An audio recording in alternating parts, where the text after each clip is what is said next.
Poursuivons notre méditation du secret admirable du très saint rosaire de Saint Louis-Marie Grignon de Montfort à partir du numéro 121.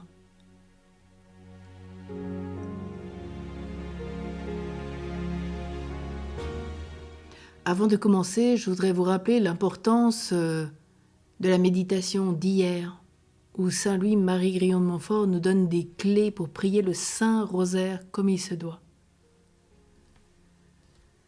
Je cite, on lit dans la vie du bienheureux Hermann de l'ordre de Prémontré que lorsqu'il disait le rosaire avec attention et dévotion en méditant les mystères, la Sainte Vierge lui apparaissait toute brillante de lumière, avec une beauté et majesté ravissantes. Mais ensuite, sa dévotion s'est refroidie, et ne récitant plus son rosaire qu'à la hâte et sans attention, elle lui apparut le visage tout ridé, triste et désagréable. Hermann, étonné d'un tel changement, la Sainte Vierge lui dit « Je parais telle devant tes yeux que je suis à présent dans ton âme, car tu ne me traites plus comme une personne vile et méprisable. » Plus que comme une personne vile et méprisable.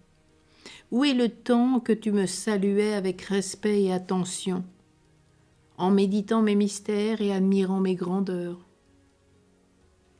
43e rose.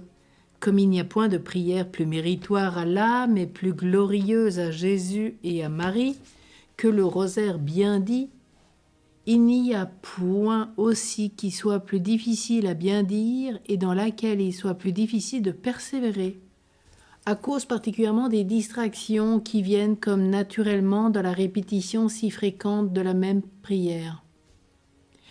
Lorsqu'on dit l'office de la Sainte Vierge ou les 7 psaumes, ou quelques autres prières que le chapelet ou le rosaire, le changement ou la diversité des termes dont ces prières sont conçues arrête l'imagination et recrée l'esprit, et par conséquent donne facilité à l'âme pour bien les réciter. Mais dans le rosaire, comme on a toujours le même pater et ave à dire, et la même formule à y garder, il est bien difficile qu'on ne s'y ennuie, qu'on ne s'y endorme, ou qu'on ne l'abandonne, pour prendre d'autres prières plus récréatives et moins ennuyeuses. Ce qui fait qu'il faut infiniment plus de dévotion pour persévérer dans la récitation du Saint-Rosaire que d'aucune autre prière, que ce serait le psautier de David. Au numéro 123, ce qui augmente cette difficulté, c'est notre imagination, qui est si volage qu'elle n'est pas quasi un moment en repos, et la malice du démon si infatigable à nous distraire et à nous empêcher de prier. Que n'ait fait point ce malin esprit contre nous, tandis que nous sommes à dire notre rosaire contre lui.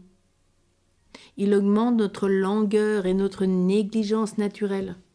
Avant de commencer notre prière, il augmente notre ennui, nos distractions et nos accablements. Pendant que nous le prions, il nous accable de tous côtés, et il nous sifflera, après que nous l'aurons dit avec beaucoup de peine et de distraction, « Tu n'as rien dit qui vaille. Ton chapelet, ton rosaire, ne vaut rien. Tu ferais bien mieux de travailler et de te faire tes affaires. Tu perds ton temps à réciter tant de prières vocales sans attention. Une demi-heure de méditation ou une bonne lecture vaudrait bien mieux. Demain, que tu seras moins endormi, tu prieras avec plus attention. Remets le reste de ton rosaire à demain. » Ainsi, le diable, par ses artifices, fait souvent quitter le rosaire tout à fait ou en partie, ou fait prendre le change ou le fait différer. 124. Ne le croyez pas, chers confrères du rosaire, et prenez courage, quoique pendant tout votre rosaire, votre imagination n'ait été remplie que d'imagination et pensées extravagantes, que vous avez tâché de chasser le mieux que vous avez pu, quand vous vous êtes en aperçu. Votre rosaire est d'ailleurs mieux qu'il est plus méritoire. Il est d'autant plus méritoire qu'il est difficile.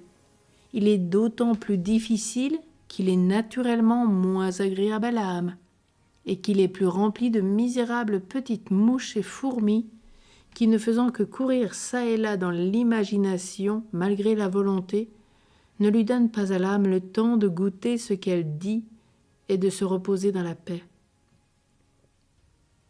125. S'il faut que vous combattiez pendant tout votre rosaire contre les distractions qui viennent, combattez vaillamment les armes au poing, c'est-à-dire en continuant votre rosaire, quoique sans aucun goût ni consolation sensible. C'est un terrible combat, mais salutaire à l'âme fidèle. Si vous mettez les armes bas, c'est-à-dire si vous quittez votre rosaire, vous êtes vaincu, et pour lors, le diable, comme vainqueur de votre fermeté, vous laissera en paix et vous reprochera au jour du jugement votre pusillanimité et infidélité. Luc 16,10 Celui qui est fidèle dans les petites choses le sera aussi dans les grandes. Celui qui est fidèle donc à rejeter les petites distractions à la moindre partie de ses prières sera aussi fidèle dans les plus grandes choses. Rien n'est si sûr puisque le Saint-Esprit l'a dit.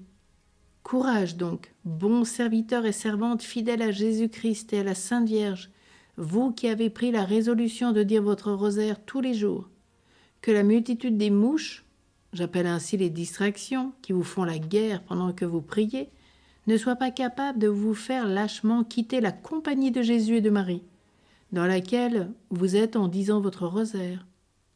Je mettrai ci-après des moyens de diminuer les distractions. Notre-Dame du Rosaire, prie pour nous. Saint Louis-Marie de Montfort, prie pour nous. Et aide-nous à prier le rosaire sans distraction.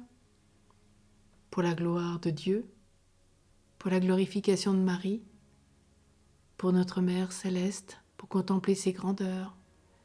Merci de ce cadeau. Amen.